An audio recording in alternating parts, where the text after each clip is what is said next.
Hello, everyone. Welcome into Above My Pay Grade. My name is Eric.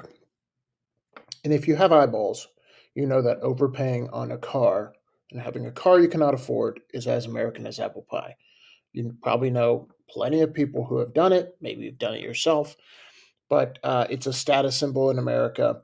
But it is getting out of hand, especially with what's coming massive crash, uh, recession, depression like recession coming.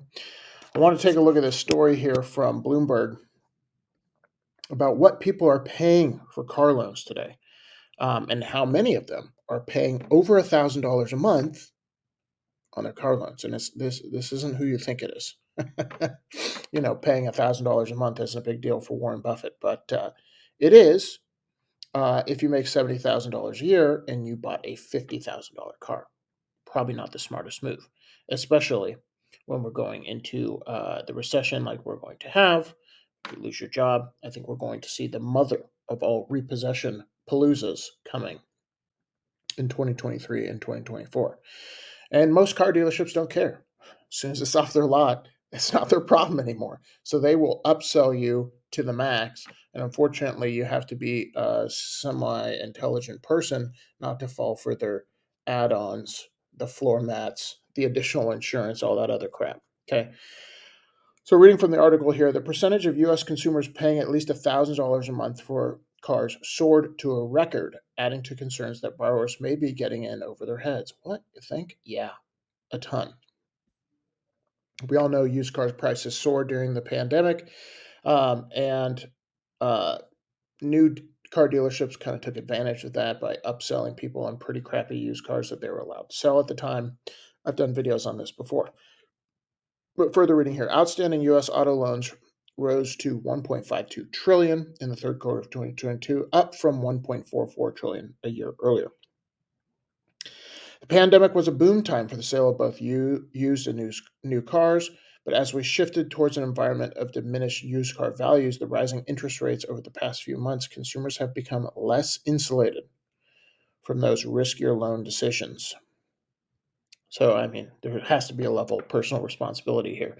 But you don't meet a lot of car dealer, maybe none, that would say, "Hey, are you sure you can afford this?"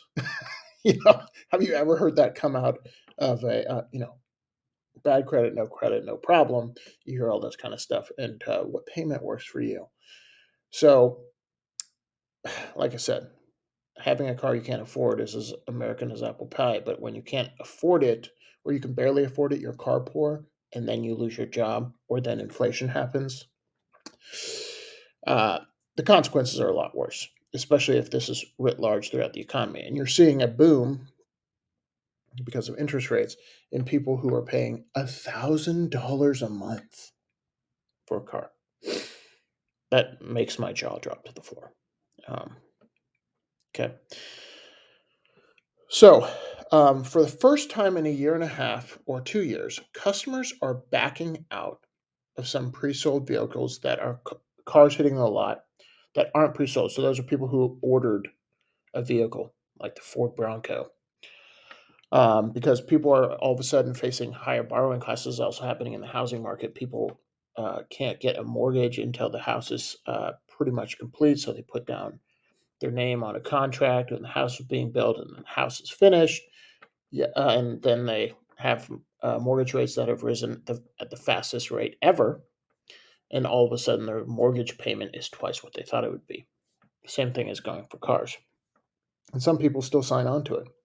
Mark Cohen from Vanderbilt University professor who has studied bias in the auto lending industry, said he's less concerned about the $1,000 car loan payment and more worried about the type of borrower taking on the debt with such obligations. Okay, bias. I don't know what he's talking about there. Is he talking about racism in car loans?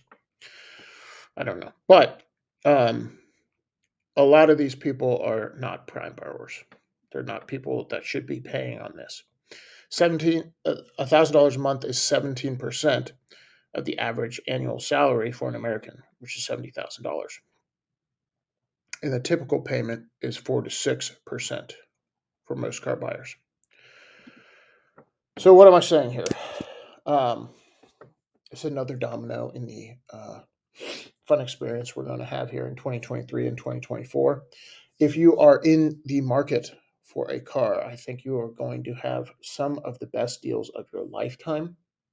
Just like we had some weird things happen in 2021 and 2020. Like I sold a used vehicle back to the dealership I bought it from for 7 grand more than I bought it for. I don't think we'll ever see that again in life.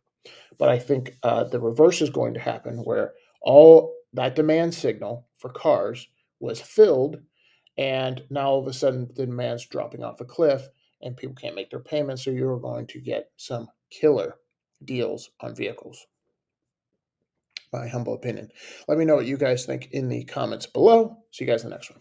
Peace.